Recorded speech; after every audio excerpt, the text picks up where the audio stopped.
Bismillahirrahmanirrahim. Assalamualaikum warahmatullahi wabarakatuh. Perkenalkan, nama saya Septia Nur Salsabila. Saya mahasiswi dari STIS Tembi Bandung Business School. Saya prodi akuntansi S1 kelas B. Alhamdulillahirrabbilalamin. Wassalatu wassalamu asrofil anbiya'i wal mursalin wa ala alihi wa sahbihi ajmain, amma ba'd. Rabbi tubillahi robba wabil islami dina wabi Muhammadin nabiyya wa rasula. Di sini saya akan membahas materi dari pertemuan 2 hingga 7 untuk memenuhi tugas pengganti UTS mata kuliah Pendidikan Agama Islam 3. Yang pertama ada ahamiyatu ma'rifatullah, yaitu pentingnya mengenal Allah.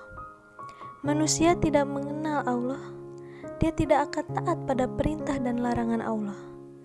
Dengan mengenal Allah diharapkan bisa meningkatkan iman dan takwa kita. Buah dari ma'rifatullah yang pertama yaitu hidup selalu berada di jalan yang benar, memiliki kekuatan dalam menghadapi cobaan hidup. Allah akan selalu mengaruniakan dalam hidupnya, akan selalu optimis dalam menghadapi kehidupan, memiliki kendali dan kontrol dalam hidup, sehingga tidak selalu terjerumus ke dalam jurang kemaksiatan. Selalu berada dalam bimbingan dan pertolongan Allah, dan memiliki ruhiyah imaniyah yang kuat.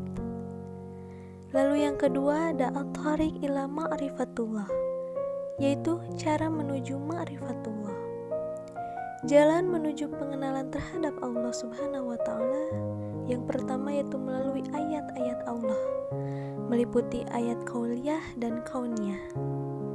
Lalu yang kedua melalui metode Islam yang meliputi dengan nakli dan akal, membenarkan dan menghasilkan iman. Yang ketiga yaitu melalui metode selain Islam yang meliputi dugaan dan hawa nafsu, ragu-ragu dan berakibat kufur. Lalu yang ketiga ada al-manawi min ma'rifatullah, yaitu penghalang-penghalang mengenal Allah. Terdapat 2 hal yang menghalangi manusia dalam mengenal Allah. Yang pertama yaitu maradus syahwat, berkaitan dengan penyakit hati, berupa nafsu dan kesenangan, serta perilaku yang tidak terpuji. Lalu yang kedua yaitu maradus syubhat, yaitu berbagai hal yang menimbulkan keraguan, lebih banyak berkaitan dengan masalah akal dan logika. Yang termasuk ke dalam maradus syahwat yang pertama ada al-fisku atau kefasikan. Fasik adalah orang yang senantiasa melanggar perintah dan larangan Allah, bergelimang dengan kemaksiatan, serta senantiasa berbuat kerusakan di bumi. Mereka lupa kepada Allah, maka Allah pun membiarkan mereka bergelimang dengan kesesatan, lupa hakikat dirinya dan pada akhirnya semakin jauh dari jalan yang diridhoinya. Lalu yang kedua ada al-kibru atau kesombongan.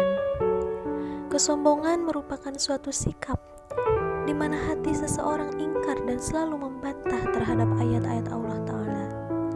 Allah menerangkan hukum-hukumnya bagi orang-orang yang menutup hatinya untuk menerima kebenaran wahyu, yaitu bahwa ia akan menutup hati mereka. Lalu yang ketiga ada az-zulmu atau kezoliman. Allah Ta'ala menerangkan bahwa orang yang paling zalim ialah orang yang telah sampai kepadanya peringatan Allah, telah sampai pula kepadanya ayat-ayat Al-Quran dan petunjuk Rasul, kemudian mereka berpaling dari ajaran dan petunjuk itu karena angkuh dan penyakit dengki yang ada di dalam hatinya. Sikap zalim atau aniaya seperti inilah yang menghalangi mereka dari mengenal Allah Ta'ala. Lalu yang keempat ada al-kizbu atau kedustaan. Kedustaan merupakan sikap bohong atau pura-pura dan pengingkaran terhadap ayat-ayat Allah Ta'ala. Hal ini seperti yang dilakukan oleh orang-orang munafik. Dan yang terakhir ada kasratul ma'asyi, yaitu banyak melakukan perbuatan maksiat. Perbuatan-perbuatan maksiat itu telah menutupi dan menguasai hati mereka. Berkata Hasan al-Basri, dosa yang menumpuk atas dosa yang lain berkelaslah. Orang yang banyak melakukan maksiat pasti akan terhalang dari mengenal Allah Ta'ala. Nauzubillah min dzalik. Lalu yang termasuk kepada para doa syubhat, yang pertama itu ada al-zahlu atau kejahilan atau kebodohan, yakni tidak mau memikirkan ayat-ayat Allah Ta'ala, baik ayat-ayat kauniyah yang tersurat dalam Al-Quran maupun ayat-ayat kauniyah yang tersirat di seluruh penjuru alam semesta. Lalu yang kedua ada al-irtiyab atau keraguan-raguan. Hal ini disebabkan karena sedikitnya ilmu dan ma'rifah atau pemahaman. Keraguan-raguan ini lahir dari kebodohan. Mereka disesatkan oleh Allah Ta'ala karena keingkarannya dan tidak mau memahami petunjuk-petunjuk Allah Ta'ala. Yang ketiga ada al-inhiraf atau penyimpangan. Manakala manusia tidak mau berpegang teguh kepada petunjuk Allah Ta'ala, tidak mau berkomitmen melaksanakan tuntunannya, bahkan mereka malah mengikuti hawa nafsu dan akal fikirannya, maka pada saat itulah hatinya akan keras membatu. Ia pun melangkah semakin jauh dari yang lurus, sehingga tak mampu mengenal Allah Ta'ala dengan benar. Dan yang terakhir ada al-ghaflah atau kelalaian. Selanjutnya yang keempat ada adillah ala wujudillah, yaitu bukti keberadaan Allah. Eksistensi Allah Ta'ala ditunjukkan oleh beberapa dalil. Yang pertama ada ad-dalilul fitri atau dalil fitrah. Fitrah artinya al-hilqah, yaitu keadaan asal ketika seorang manusia diciptakan oleh Allah. Fitrah adalah sifat asasi, dasar yang masih murni, yang belum terpengaruh oleh faktor-faktor eksternal. Lalu yang kedua ada ad-dalilul hisyi atau dalil yang dapat diindra. Ada bukti-bukti keberadaan Allah Ta'ala yang dapat dilihat, dirasai dan disentuh oleh indera manusia. Biasanya berupa kejadian luar biasa yang terjadi di tengah-tengah umat manusia. Di antaranya adalah mukjizat para nabi dan rasul yang telah disaksikan oleh banyak manusia. Yang pertama itu ada perahu Nabi Nuh beserta peristiwa banjir besar yang terjadi pada masanya. Lalu terselamatkannya Nabi Ibrahim karena api yang membakarnya dijadikan dingin. Lalu terbelahnya lautan pada masa Nabi Musa. Dan yang terakhir berbagai macam mukjizat Nabi Isa. Lalu yang ketiga ada ad-dalilul aqli atau dalil yang dapat oleh akal. Langkah yang bisa ditempuh untuk membuktikan adanya Tuhan melalui akal adalah dengan beberapa teori. Yang pertama ada teori sebab. Adanya sesuatu pasti ada yang mengadakan, dan adanya perubahan pasti ada yang mengubahnya.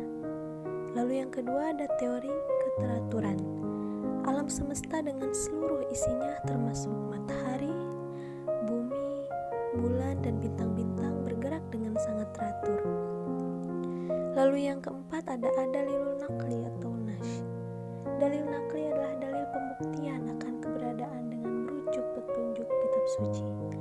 Manusia tetap membutuhkan informasi dari Allah Subhanahu wa Ta'ala untuk mengenal zatnya, yaitu dalil naqli, Al-Quran dan As-Sunnah, untuk membimbing manusia mengenal Tuhan yang sebenarnya. Lalu yang terakhir ada ad-dalilul tharik atau dalil sejarah. Eksistensi Allah Ta'ala telah diberitakan di sepanjang sejarah manusia, mulai dari masa manusia pertama Adam alaihissalam hingga Rasul terakhir Muhammad sallallahu alaihi wasallam. Lalu ada tauhidullah atau mengesahkan Allah. Makna tauhid adalah menjadikan Allah sebagai satu-satunya sesembahan yang benar dengan segala kekhususannya. Mengesahkan Allah dalam zat sehingga tidak boleh menyekutukannya dengan sesuatu apapun dalam ibadah. Mentauhidkan Allah ada banyak. Ada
ibadah, yakni bahwasannya hanya Allah satu-satunya yang berhak diibadahi.